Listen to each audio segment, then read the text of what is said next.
Hello, everyone, and welcome to today's webinar. Presentation will begin in a few moments. Just like to give attendees just a few more moments to join in.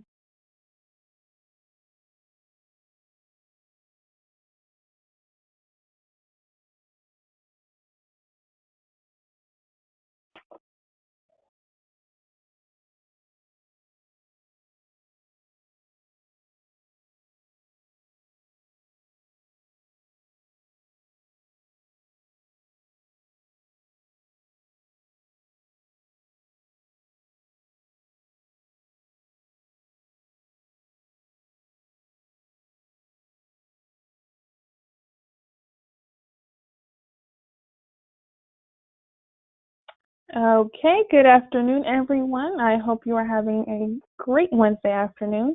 I'd like to thank you for joining us on today's webinar, Ease of Adding Analytics to Hosted Video. Today's webinar is sponsored by Axis Communications, and in today's session, we'll take an in-depth look into hosted video. I'm Andrea Morgan, ESA's Marcom Specialist, and I will be facilitating today's webinar. I have a few housekeeping notes for your listening attention. First, all callers will be muted for the duration of this webinar. At any time, feel free to ask a question by clicking into the section of your control panel. We will definitely ensure we reserve some time at the end of the webinar for a question and answer session with our speaker. Also, after the question and answer session, our speaker does have a live demo for you today. Also, a recording of this webinar will be made available in the resource library on esaweb.org at the end of the day.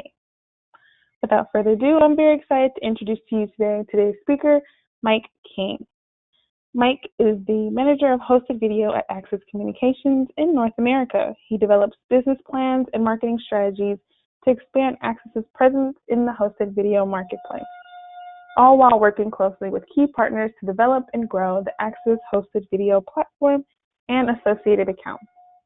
In addition to educating and training potential stakeholders, both internal and external, he serves as a liaison to product management and global business teams, taking an active role in planning the roadmap for future product development.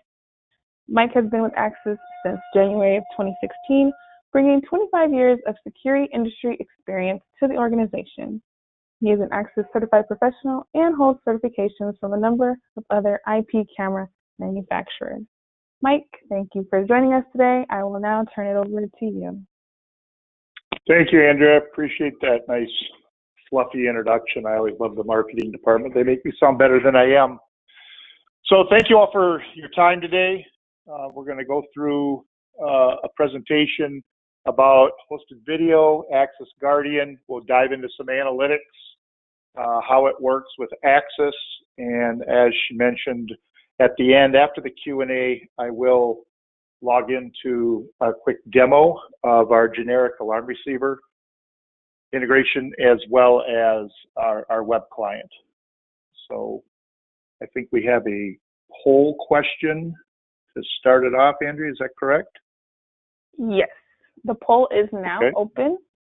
Attendees, feel free to answer the following question. Are you currently offering hosted video solutions? Yes or no? We will give it a moment.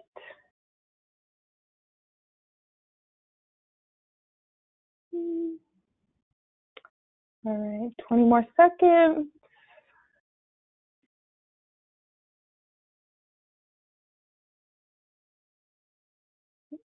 Looks like everyone has voted, so I will now close the poll. And you can see on your screen currently we have 75% with no and 25% yes. So that gives you a very good idea.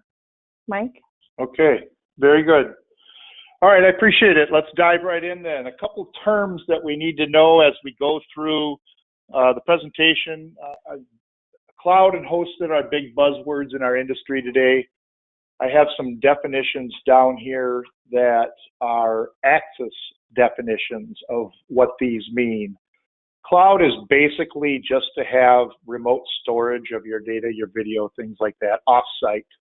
So just storing your video, the information off-prem. So It's often confused with the term hosted or mixed with the term hosted. Hosted to Axis means keeping our hands on everything Axis that's on the platform. So all of our devices, including the platform, we will keep our hands on it, and we will manage it, and we will make sure that everything is up to date and running smoothly.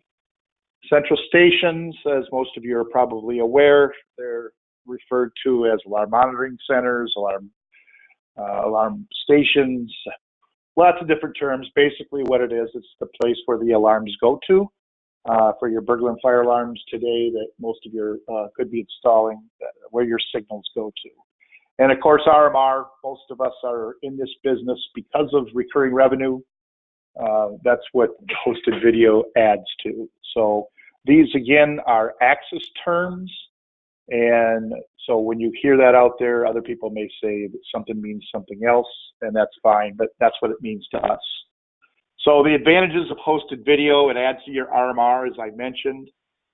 It is cloud storage, so it'll be off-site, and you can also have an on-premise recording device, so we can have redundancy.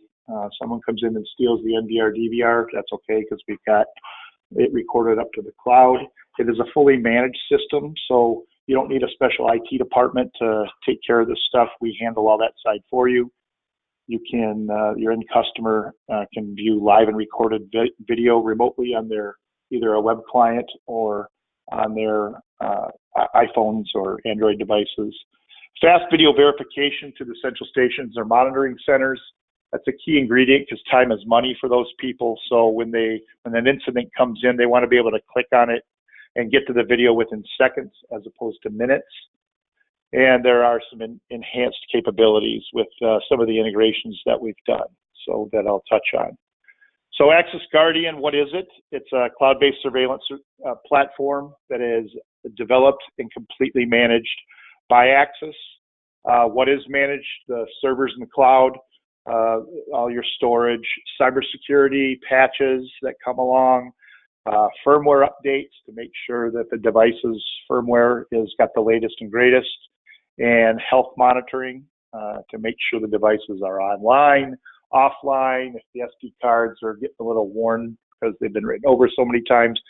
Things like that is the things that we manage. So it's basically, in essence, a cloud in the sky, or a VMS in the sky. We do have the Alarm Center integration, which is a key piece to this, and it is centralized device management and health monitoring. So in essence, what is it? Again, the end customer can view live and recorded video. We do have the redundancy. You can record locally to either an SD card or a companion NAS recorder. The companion recorders go up to 4 terabytes. They also come with a PoE switch.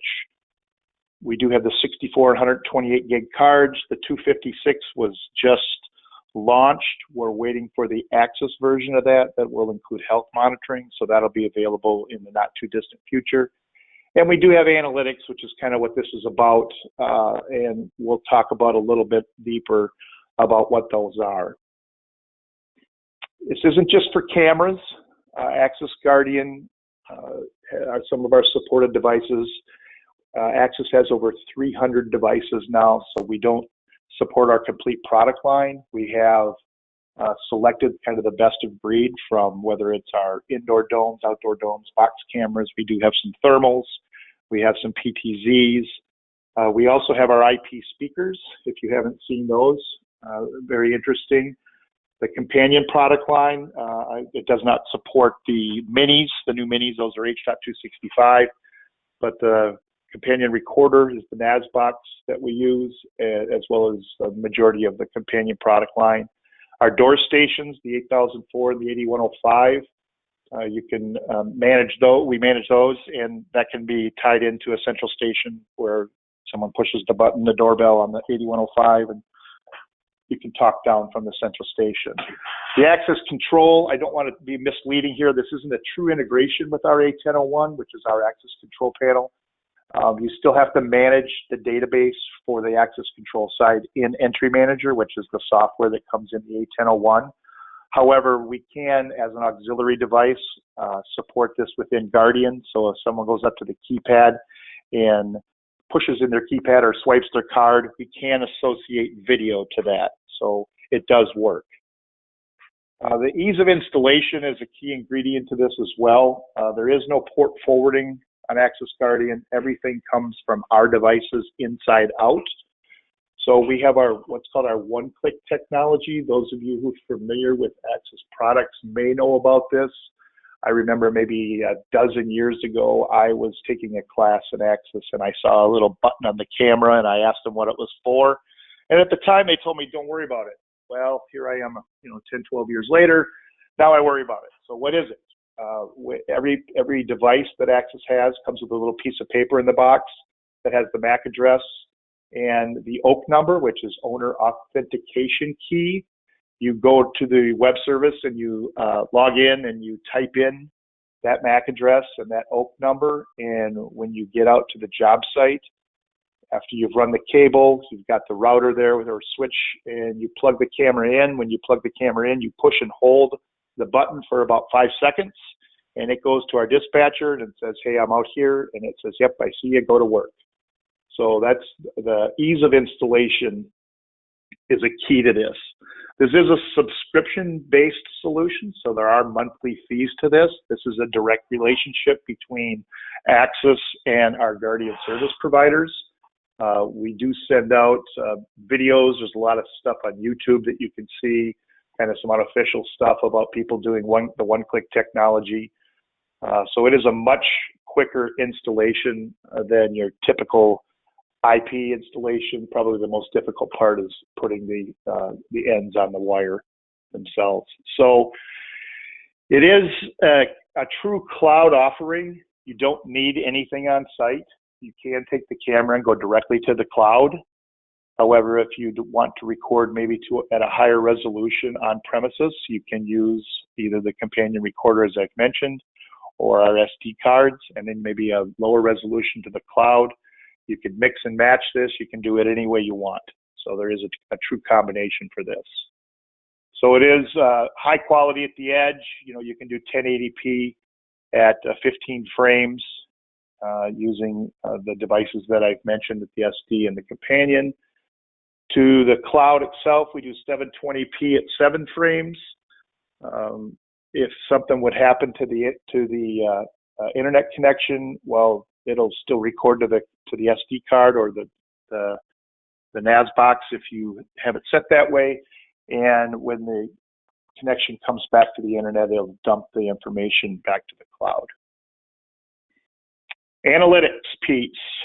So the analytics themselves, the surveillance or security application can improve things and facilitate investigations. The business management part of it, it can improve the business efficiencies, and the feature plugins that I'll get to here in a second make it very easy for the functionality of the camera. Where analytics are being used and very successful in things like fence line detection, people counting for retail. There's all kinds of applications. Multiple departments can use this. You've got human resources involved, you've got the facilities people, you've got sales people, training departments.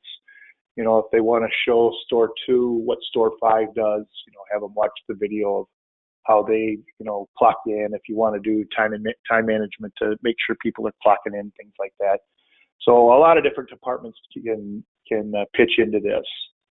So why would your customer want analytics? Kind of what I was saying. Let's touch on analytics for a brief moment. What is analytics? Analytics basically is software that's been written that typically can be on either a camera or a server. We've got a very high processors on our cameras, so it is in essence a small computer, and the software analyzes data in a way that humans can't, or we won't take the time to, one or the other. You can have video motion detection that can detect regions in the area. Analytics have come a long way. I know they've been out there and talked about for quite some time, but they're getting pretty good now. So it can really help on things, cost savings for less video going over the network. So if you're only if you set it up in a way where you're only looking for trips if certain people go in certain areas, and only send that video to the cloud. So the network will be less busy if you're concentrating just on specific areas. Time savings for searches. If you're looking for something and you only have, you'll be able to see where it's marked, where someone crossed a line or someone's in an area too long, things like that. So you can be more proactive, and it automatically monitors those areas that you have set up. So it helps quite a bit for, if you have people counting analytic in there for head counts, things like that. Do I need to open another CAS register, things like that? So our ACAPS, what is an ACAP? That's the Axis Camera Application Platform. Axis is real big with acronyms. So ACAP, that's what it means. And what is it? We've got another acronym, the ADPs. That's our Axis Development Partners. We've partnered up with quite a few third-party people that design different analytics, whether it's face recognition, things like that. And we can take that software, as I mentioned, and we can put it directly onto our cameras or devices. So that's what an ACAP is. The benefits of having everything is processed at the edge for us. So for obvious reasons, you don't need servers. So our cameras can do all the calculations and store the data and things like that. It's a truly scalable deployment. You're just adding another camera to a job. You don't have to worry about I'm out of ports on the DVR or NVR or something like that. So it makes it a lot easier, and it cuts on costs, obviously, if you're not adding the big hardware. So our analytics portfolio, we kind of have use case critical analytics. That is like our Perimeter Defender. That actually within Perimeter Defender is motion guard, fence guard, cross-line detection, loitering, and things like that. And then we have some simpler smart features that are actually preloaded into our camera that I'll get to in a second here, that shows video motion detection for. That's come a long way as well. Digital auto tracking people, things like that. What is Perimeter Defender? It contains, as I mentioned, intrusion. You can see the bounding box on the display here on the right. Loitering, if someone's sitting around in an area longer than you want them to, you don't want people standing around certain critical areas, so an alarm could come in that area. Zone crossing, conditional zone crossing, things like that. If we want people go in the same direction, things like that. And Perimeter Defender comes with all of these, whereas Guard Suite comes with all of those, but you can only use one of them. So it's obviously a less of a cost, but Fence Guard detects moving objects. Motion Guard detects an area, predefined area that you don't want people coming into. Fence Guard as well, as you can see in the display here, you can go along the fence. If someone comes through that, it's a virtual fence.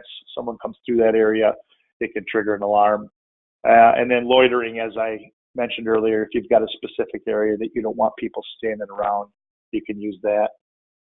Video motion detection comes within our devices, or all of our cameras, and it's not just a square box area you can see. And actually, when I saw this video, it was interesting because that's actually my home. So we've got video motion detection with display of my driveway. Looks like I need some more gravel, so it's good to know. But we've set it up, there's a lot of trees swaying, so we wanted to eliminate some of that. And you can see the different filters. You can tweak those a little bit as well. But it's not just a square box area in like the old ones, and it's very intuitive. So you can set different profiles as well. So these are the three that we had mentioned, the three analytics. As I said earlier, there are other third-party ones you can inquire about. Perimeter Defender comes with the cross-line loitering. You can mix and match all those. And MSRP on the analytic itself is $299. That's a one-time charge, and then you throw it on the camera, and obviously the cameras will have monthly subscriptions. Guard Suite, you pick one of them, and it's $59 MSRP, and then the video motion detection, which most people use, is free, and it comes directly on the device itself. So it's kind of to come full circle on that. It's the video hosted video comes with some of our analytics with motion detection and things like that. It's great to add that. It's another feature. It's another way to add some continual RMR. It is very secure and reliable because there's no port forwarding. Everything comes from the inside out, so it's encrypted, it's authenticated, things like that. Hassle-free maintenance. We take care of the upgrades. We take care of the cybersecurity patches, the health monitoring, and you would be, as a Guardian service provider or as a user of the product, you would also get the warnings that, hey, camera 2's offline, things like that. So in conclusion to that, we will have see if any questions came in, and we'll answer those. And if not, we'll go into a demo, and we will be able to show two things. I'll show a generic deal for what the alarm center operator would see, and then I'll also show our web client. So I don't know if there was any questions at all. All right, attendees, feel free to ask any questions in your control panel while you guys are doing that. We do have one question. Do you have to use the Guardian subscription to use the Perimeter Defender? No. Perimeter Defender is available for on all of our devices. Any of our cameras, you can put that on. That's just an analytic that is available within Guardian. Second question, who are the service providers as of today? Okay, good question. As of today, and it's changing, we have Security Partners is a central station out of Lancaster, Pennsylvania. They have 4 locations across the U.S. They are a partner. U.S. Monitoring out of Oklahoma City is another central station. Avantgarde just got trained out of Ogden, Utah. They'll be up to speed. Well, they're up to speed on training. We're just getting ready for a rollout with them. BSI is a VSAS, Guardian Service Provider, a company called Your6 out of the Twin Cities, and they also can do some stuff globally. MC Dean is another one, and we've got 4 or 5 more that'll be available by the end of the month. So, but those are the ones that are here today, and you can contact them directly, and they can get you set up with the service. And if you want monitoring, a lot of things, what we're finding out, even our VSAS people that are doing this, their customers are saying, this is great, we use this every day, but who's watching the store after hours? And that's where our partners with our central stations is coming in handy. Then they can have them watching from 6 to 6, so to speak. Okay, another question. Can you use other cameras not listed in Guardian specs, for example, M3106 LVE, but in lower res mode 1080p? That's a great question, and it's something that I converse with Sweden quite often. I think it'd be a case-by-case basis. The supported devices list, which you can get off of our website, is a living document. If there's a business case for it, and if we've got an application where it's got to be added, we can have that discussion. One of the things I wanted to mention as well is after this presentation, you will be getting a follow-up email from Axis as well, and it'll have information on where you can find some of the details that I've talked about, supported cameras, devices, and things like that. So it'll make it easier for you to find more information. So if you've got an application that needs the 3106, just contact me and we can have a discussion. Okay, the person that asked the question about the security providers is asking for an emailed list. Mike will have access to anybody who has asked any questions, so he can directly contact you for any other follow-up questions you may have regarding the providers. Sure. Another question, are there packages for residential? Well, residential is kind of a market that Axis doesn't play in, but we do have small business cameras. The companion line is very price competitive. I think you can get like a 2 megapixel indoor dome for about $150 now. So that plays in the residential space. I know the number one point of failure in a surveillance system is the NVR DVR. So, and that information gets, people can find information that, people are doing their research now. So if they don't want to have to hassle with anything IT, I have it in my home. So that answers the question. I know a lot of people that do. Okay, another question. What's the maximum camera quantity per site? That depends on you. As I mentioned earlier, anything Axis, not you per se, Andrea. Axis keeps our hands on all the Axis devices. If you can make sure that the bandwidth is there, we ask for about 450K per device. And I can say that's a very conservative number. But if you can make sure that the pipe is big enough, there really is no limit. I can tell you that the sweet spot, what we've seen so far, is 2 to 4 cameras, but we also have 30 and 40 cameras on the system because they've got ample bandwidth. So you as the dealer would manage the network, and we'll make sure that all of our devices are working. Okay, it looks like we do not have any more questions. I will allow Mike some time to do a demo. Yeah, great. I'm just going to show a quick demo. Let me get out of this real quick, and I'm going to pull 2 of them up. The first one being the alarm receiver. And this is a generic. So this is what a typical alarm receiver looks like. While we're waiting for some alarms to come in, I'll show you the web app. So this is what the customer would log into. They'll have their username and login.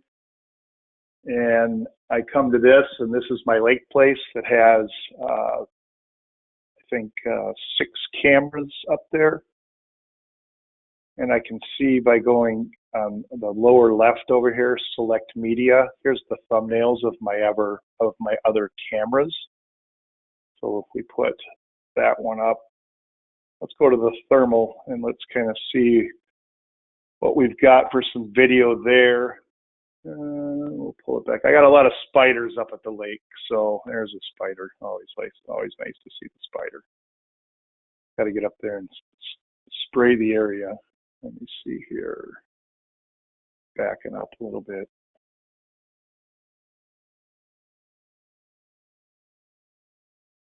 Where are we at? Oh, there's someone cutting the grass, so that's nice. And there's a lot of things you can do in here. You can actually arm and disarm your cameras remotely. And this is something that you have. I actually have my door station through one of our central stations right now. So someone pushes the button, they can go through there. You can set schedulings and things like that. And here's my alarms that are popping up in the upper right over there. A lot of spiders, always nice. There's a deer. Went through at 7:30. It's ironic, deer season opened in Oklahoma. It's where I live a couple of days ago. Oh, it must have heard me, so it's out of there. So we go back. Okay, we've got one alarm that's come in. This is what the alarm operator would see. We got a hot link over here on the far right. They'll click on that. The big window in the middle is going to be the video that is associated with the alarm trip. And the one on the left over here is the live video of that same camera. There's the illustrious Don Mannion doing the access control right there. I can click over here on the upper left, the orange window, and these are all the cameras that are on this site. So I can go through and pick some. Where this is really attractive is for like active shooter.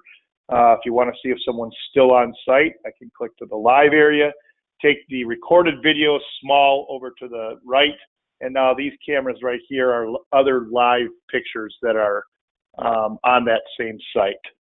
And again, there's a whole bunch of different features you can do from here.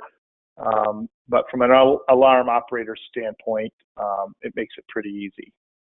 So again, over here on the right was the video that tripped the alarm, and then here are live pictures. So you can see a couple more alarms are coming in. So anyhow, I know that's just a little teaser video, but I wanted to be able to show what you'd be looking at. And this is my door station up at the lake. So someone comes over and it's got audio on it. Someone comes over and pushes the button, starts talking about me. My central station can tell them to quit it. So anyhow, if there are no further questions, We do have another question. Somebody is Great. inquiring about what model thermal camera was on your demo. I believe it's a 1931, the lower resolution one. Or I'm sorry, a 1431, P1431.